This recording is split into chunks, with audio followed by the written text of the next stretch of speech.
nautan sa tao.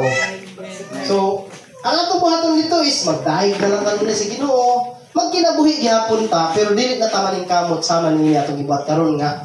Maning kamot ta, mapanington ta kay para makakwarta. Dito na ta sa gingharian sa Dios mga igsoon. Wala na kay buhaton, puro na lang mga pagdahig ang atong buhaton dito. Isa may malipay ni ana nga kanang puro na lang mga pagdahig. Di ba hayahay magani ka ng nakasabalay nga kanang number puro tang ida-ida. Kawala yung anak mo igsoon na kanang dagang mong kwarta niya. Di ba kanang dagang mong kwarta niya kanang mga dagang pagbugas. Ano, gari pa pulo-pulo pang gantakan. Di ba, murag, lami may ito yung, lami ay number po niya. Anong ibihat na yung lawas? How much more pa kaya dito sa langit mga igsoon?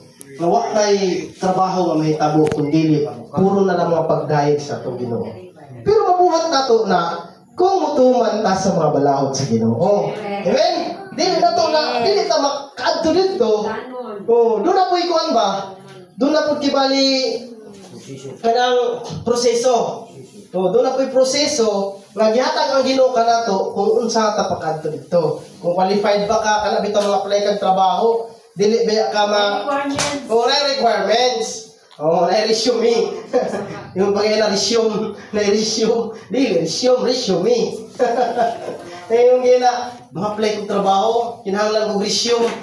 Di ba ang resume lahi lang resume kung sa resume? Ang resume kana mo balik ka. Ang resume kana magpasa kag papel. Yan katawala mo na kay. Unsa man? Open na ba dito nagtrabaho na? Resume na. Resume Ang resume kana magpasa kag papel. Resume ka na nagpasa. Kaya ako naglibo kayo na nangutana sa Facebook ba? Okay na. Kung unsa daw ng Facebook, resume. Dulahi din siya, dili din siya pareha. So yan ang mga igsoon, doon ay mga requirements ang ihatag sa Ginoo kanato, adisir ta makaadto sa iyang gandang maging harian. Muna kung imong matuman tanan ang mga requirements sa Ginoo mga igsoon, makaadto gyud ka dito. Pero di ka imong matuman or di ka makatuman, pero lagi mga igsoon, bisag unsa nimo ka makasala din sa kalibutan basta kinasing-kasing imong pagdul sa Ginoo, maayo pasaylo sa Ginoo. Dawaton ka sa Ginoo mga igsoon. Doon na pa kay chance na makaadto sa gingharian sa langit.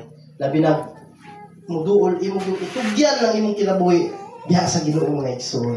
Bisag unsa nato ka makasasala mga kitang tanan actually makasasala ata. Wala man siguro nag-angkon diri no perfecto. Wala. Makasasala kitang tanan.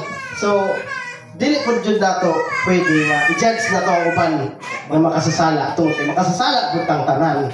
Munang kitang tanan maghigugmaay kita, magminahalay kita sa atong mga kaigsuonan ug atong higugmaon gayud pag-ayo ang Ginoo nga mo'y naghatag sa atong kinabuhi. Amen. Inira akong pulong mga igsoon o akong balik tong himaya sa pangalan ni Jesus manindog ta. Ato awiton mga igsoon ang tubig sa kinabuhi.